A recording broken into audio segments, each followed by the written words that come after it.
Yeah. I just wanted to ask on that, do you believe in Jesus and God being as like two separate entities, or do you think that they're one?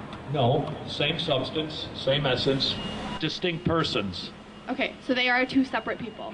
Well, yes, they are three distinct persons, one God, one essence, one nature, three persons. Okay, so going off of that, I just wanted to ask, then why is it that technically like we'd be worshiping a creation instead of the creator? Because Jesus was a creation of God, correct? No. No, he wasn't. He was neither, no, he was not created. So he was not a begotten. human being, you don't agree with that? Yes, like he was was. not a human being that God created?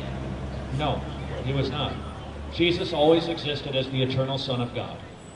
He came to this earth incarnate by the Holy Ghost, born of the Virgin Mary, as a human being, fully God, fully man. Okay, so then you said that there's three separate entities, like the Trinity. Let's use the word persons. Okay, that's fine.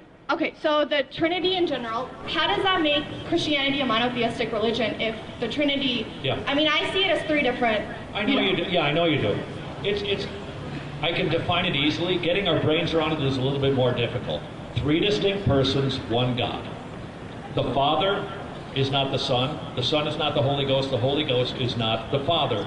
But the Father is God, the Son is God, and the Holy Ghost is God.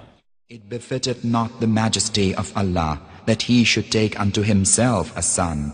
Glory be to him. When he decreeth a thing, he saith unto it only, Be, and it is.